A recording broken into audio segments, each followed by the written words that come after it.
ব্যবস্থা করেছেন। হিন্দু সনাতন ধর্মীদের সাথে তার ব্যক্তিগত অনেক সুসম্পর্ক আছে এবং আমরা যে দলটা করি স্বাধীনতার সপক্ষের দল, আমাদের দলে প্রচুর পরিমাণ অন্যান্য ধর্মাবলম্বী আছে। আমরা পাহাড়ি, সমতল, হিন্দু, মুসলমান, খ্রিস্টান ঐক্যবদ্ধভাবে দীর্ঘকাল মিলেমিশে বসবাস করতে চাই। আপনাদের ধৈর্যচ্যুতি করব না। শুধুমাত্র একটা জিনিস মাথায় রাখতে হবে, এই স্বাধীনতার 54 বছর পরে দেশে কিন্তু আবার একটি নতুন ষড়যন্ত্রের দ্বার প্রান্তে আছে। আপনারা সবাই সচেতন দৃষ্টি রাখবেন।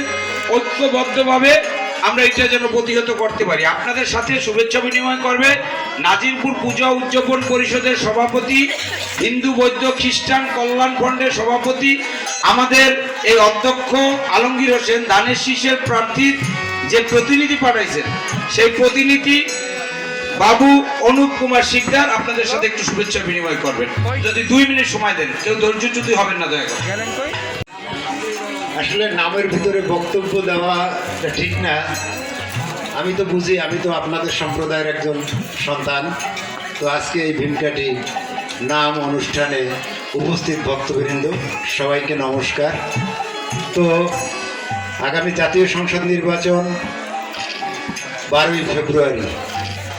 এই 12ই ফেব্রুয়ারি নির্বাচনে আমাদের দলীয় প্রার্থী, ধানের শীষের প্রার্থী অধ্যক্ষ আলমগীর হোসেন। আমি আপনাদের ভোট চাবো না, আর ভোট কোথায় দেবেন তাও বলবো না, কারণ ভোট আপনাদের দেওয়ার একটি গণতান্ত্রিক অধিকার। আপনারা যেখানে ভালো লাগবে সেখানেই দেবেন। আমি শুধু একটি কথাই বলবো যে আমাদের এই পিরোজপুর 1 আসনে 2 জন প্রার্থী, একজন হলো অধ্যক্ষ আলমগীর হোসেন ধানের শীষ মার্কার এবং একজন হলো মাসুদ সাইদি আপনার দাড়িপাল্লা মার্কার।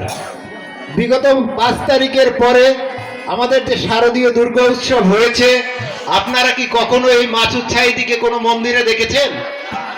কোনো পূজা মন্দিরে কি এই মাসুদ সাইদির দিকে দেখেছেন? কিন্তু অধ্যক্ষ আলমগীর হোসেন কি দেখেছেন? অধ্যক্ষ আলমগীর হোসেন কিন্তু প্রতিটি মন্দিরে মন্দিরে গিয়ে খোঁজ খবর নিয়েছেন এবং আমাদের পূজায় যাতে অনাড়ম্বর পরিবেশে করতে পারি সহযোগিতা করেছেন।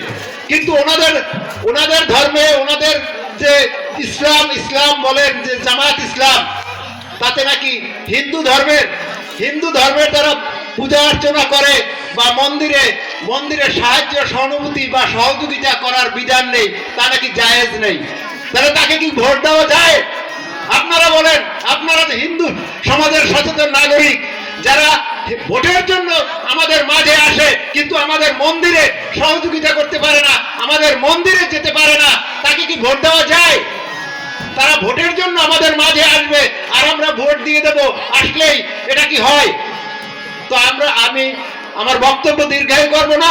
আমি শুধু আপনাদের বিবেকের কাছে আমি প্রশ্ন রেখে গেলাম যে সম্প্রদায়, যে প্রার্থী আমাদের হিন্দু সম্প্রদায়ের ধর্মীয় প্রতিষ্ঠানে যেতে পারে না, ধর্মীয় প্রতিষ্ঠানে অনুষ্ঠানে অনাড়ম্বর পরিবেশে আমরা অনুষ্ঠান করব, তাতে অর্থনৈতিক সহযোগিতা করা তার ধর্মে জায়েজ নাই, সেই প্রার্থীকে আমি হিন্দু ধর্মের একজন প্রতিনিধি হিসেবে আমি মনে করি তাকে ভোট দেওয়ার কোনো প্রয়োজনই মনে করি না।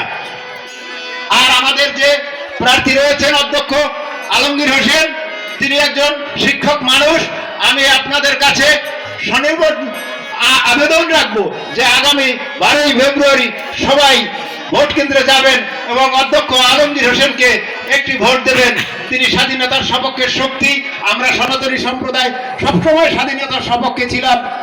আগামীতেও 12ই ফেব্রুয়ারির নির্বাচনে ধানের শীষে একটি ভোট দিয়ে আবারও প্রমাণ করে দেব যে আমরা সনাতনী সম্প্রদায় সবসময় স্বাধীনতার পক্ষে, আজও স্বাধীনতার পক্ষে। ধন্যবাদ সবাইকে। সবাই ভালো থাকবেন, সুস্থ থাকবেন এই কামনা করে আমি আমার বক্তব্য শেষ করছি। ধন্যবাদ সবাইকে।